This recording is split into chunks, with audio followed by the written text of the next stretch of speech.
EVM से यदि चुनाव होता है तो यहां पर मुसलमान खतरे में चला जाएगा। किसान पहले से ही चला गया है, भोजनों के अधिकारों का हनन हो रहा है, लोकतंत्र को कुचला जा रहा है, लोगों के आंदोलन को कुचला जा रहा है, लोगों की आवाज को बंद किया जा रहा है, लोगों के अधिकारों का हनन किया जा रहा है, देश को बेचा जा रहा है, रेलवे बेचा जा रहा है, 265 टन सोना गिरवी रख दिया, भेल बेचा जा रहा है, तेल बेचा जा रहा है, डीआरडीओ बेचा जा रहा है, ऑर्डिनेंस फैक्ट्री बेची जा रही है, तमाम एयरपोर्ट बेचे जा रहे हैं। ये क्यों? ईवीएम से सत्ता में आए और ये सत्ता से बाहर होते तो ये सब काम नहीं कर पाते। करोड़ों अरबों खरबों का लोन माफ किया जा रहा है, इस देश की संपत्ति को लूट लूट कर बाहर ले जा रहे हैं लोग, आरबीआई का खजाना खाली हो गया है। इन्होंने चुपचाप सोने को गिरवी रख दिया। जब किसी आदमी ने आरटीआई डाली, आरटीआई से पता चला कि 265 टन सोना गिरवी रख दिया। आज मोदी के खिलाफ कोई आवाज उठाता है, सरकार के खिलाफ कोई आवाज उठाता है, उस पर एनएसए के अंतर्गत मुकदमा चलाकर उसे जेल में ठोक दिया जाता है। लोग अभी आंदोलन कर रहे थे अपने अधिकारों के लिए, प्रोफेसर रितु कर रही थी, उसके आंदोलन को उजाड़ दिया गया, उसका सामान उठा लिया गया और उसको आंदोलन करने से बिल्कुल मना कर दिया। लेकिन शांतिपूर्वक सत्य अहिंसा के आधार पर संविधान भी इस बात के लिए बोलता है कि आंदोलन चलना चाहिए। लेकिन आप देख रहे हैं, जब से गवर्नमेंट आई है, आपने देखा होगा देश के किसानों ने, देश का किसान ठिठुरती हुई सर्दी में, मूसलाधार वर्षा में, कड़कती गर्मी में तमाम दिल्ली के बॉर्डरों पर बैठा रहा, दिल्ली के अंदर आने की इजाजत नहीं दी, उनकी आवाज को अनसुना कर दिया और वो अपने अधिकारों के लिए निरंतर आंदोलन करते रहे। और आंदोलन में 1000 के करीब किसान शहीद हुआ। ये देश के किसानों, तुमको जानना चाहिए कि ये तुम्हारी प्रॉब्लम सॉल्व क्यों नहीं हो रही है। मुसलमानों को सोचना चाहिए, ओबीसी को सोचना चाहिए। ईवीएम हैक होता है और जब ईवीएम हैक होगा तो यहाँ किसानों के अधिकारों का हनन होगा, बेरोजगारी बढ़ेगी, भुखमरी बढ़ेगी। ईवीएम के थ्रू इस 2 चरण में 2014 से लेकर अब तक बीजेपी सत्ता में आई है। सारी दुनिया के दोस्त, सारी दुनिया के लोग ईवीएम का प्रयोग नहीं करते हैं और इस बात के लिए सारे देश के लोग विरोध कर रहे हैं कि ईवीएम हैक होता है। लेकिन चुनाव आयोग और बीजेपी ये चाहती है कि ईवीएम से ही चुनाव हो। राम मंदिर की 22 तारीख को प्राण प्रतिष्ठा हो रही है। राम की प्राण प्रतिष्ठा 22 को हो रही है। वो तुम्हारी आस्था है, वो तुम्हारी निष्ठा है, कोई बात नहीं है।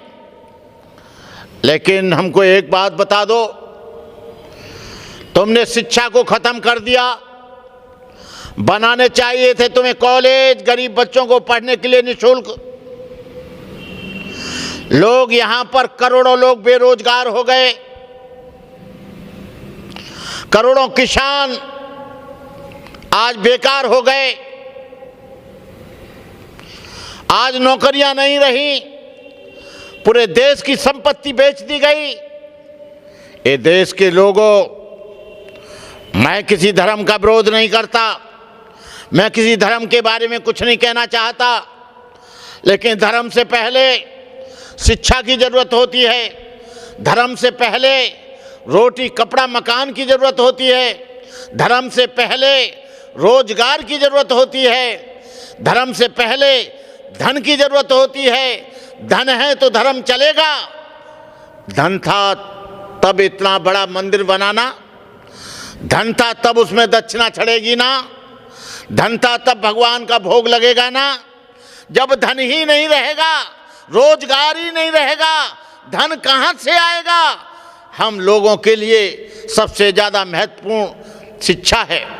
जब इस देश का एक बहुत बड़ा भाग अशिक्षित हो जाएगा, जब इस देश का बहुत बड़ा भाग गरीब हो जाएगा, जब इस देश का बड़ा भाग संपन्न नहीं रहेगा, तो देश देश नहीं रहेगा, पूरा का पूरा मछली बाजार बन जाएगा, पूरा जंगल हो जाएगा, रेगिस्तान बन जाएगा।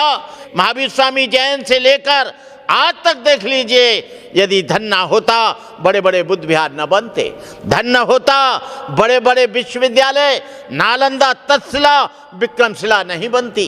केवल धर्म होता तो ऐसा का ऐसा ही हो जाता। ये धन था तब हिंसांग और फाइयान उन कॉलेजों में पढ़ने के लिए आए जो हमारे शिक्षा संस्थान थे, और सबसे ज्यादा शिक्षा का काम बौद्ध संस्थानों ने किया, आज भी कर रहे हैं दुनिया में।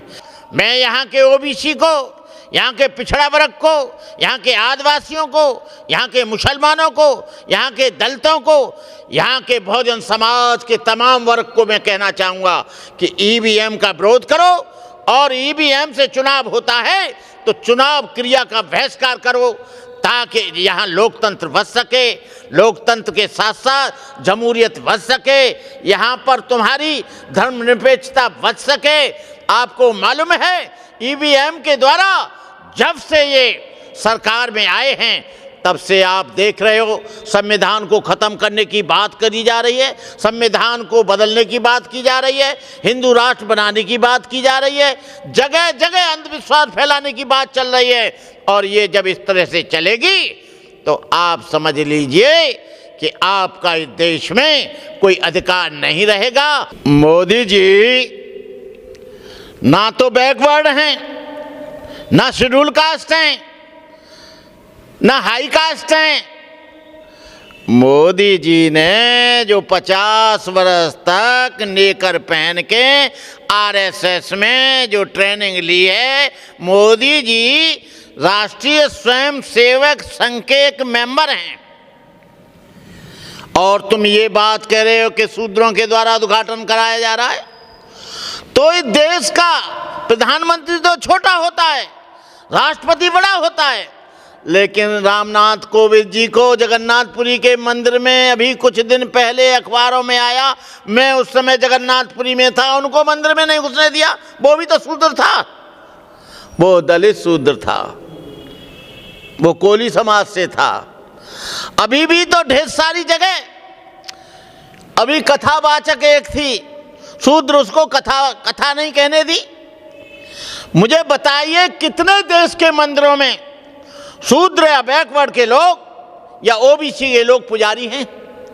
मुझे बताएं आप, दक्षिण भारत से लेकर उत्तर भारत तक एक भी नहीं है। मथुरा में बताएं मुझे कितने हैं? मैं तो मथुरा का रहने वाला हूं और मैं जानता हूं कहीं नहीं है। इनका दिखावा कुछ और है। एक वाल्मीकि को पकड़ लाएंगे, उसके चरण धोएंगे, चरणामृत करेंगे लोगों को बेवकूफ़ बनाने के लिए। और बेवकूफ़ बनाने के लिए यदि ऐसा ही होता तो जितेंद्र मेघवाल को मूंछ रखने पे क्यों मार दिया गया भाई? और इंद्रपाल मेघवाल को घड़ा छूने पे क्यों मार दिया गया? बेमूला को क्यों मार दिया गया? डॉक्टर ऋतु ज्योति को क्यों निकाल दिया गया? लक्ष्मण यादव को क्यों निकाल दिया गया? और भी उनके साथ के लोग पढ़ा रहे हैं। इनकी कथनी और करनी में अंतर है।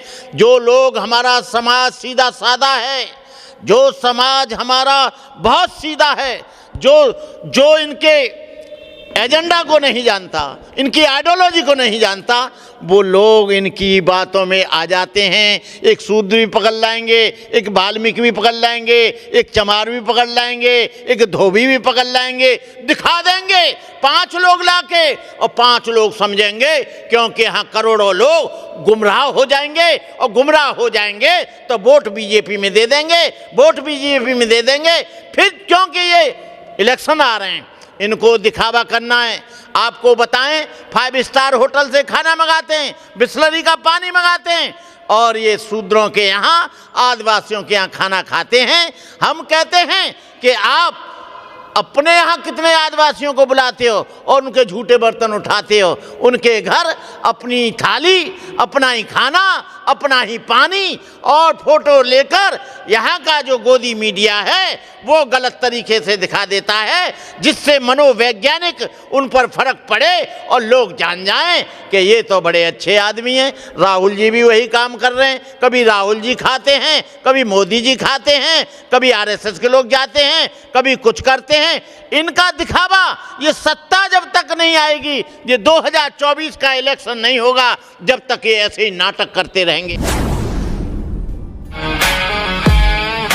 The Indian Public School, the journey of excellence began in the year 2001 when the Indian Public School was established, given by a commitment to provide quality education.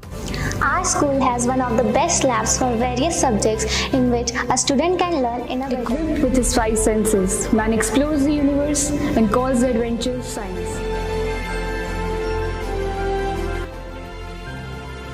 Chemistry is the key to understanding how things work around us. Books are the only true magic, as they teleport you to another world. And this is where magic To acquire knowledge, one must study, but to acquire wisdom, one must observe. IPS works hard to deliver quality education while fostering moral and cultural values. Indian Public School has one of the most dedicated teams for sports training. Our coaches work tirelessly to make the experience knowledgeable yet fun. Every day, a diversified menu is offered to students for breakfast, lunch and snacks. Every day, the dining hall serves staff and students delectable, wholesome meals that range from traditional and festive fare.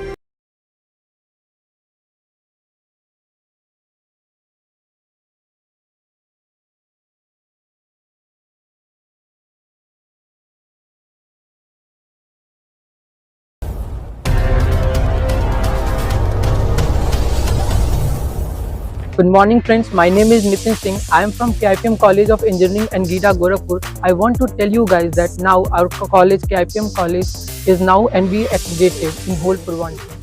आप सभी को मेरा सादर नमस्कार। मैं सौम्या राय KIPM college की छात्रा जो कि CSC ब्रांच में हूँ। आप सभी को मुझे बताते हुए बहुत ही गर्व महसूस हो रहा है कि हमारा कॉलेज KIPM टेक्निकल कैंपस जो कि अब NBA एक्रेडिटेड हो चुका है।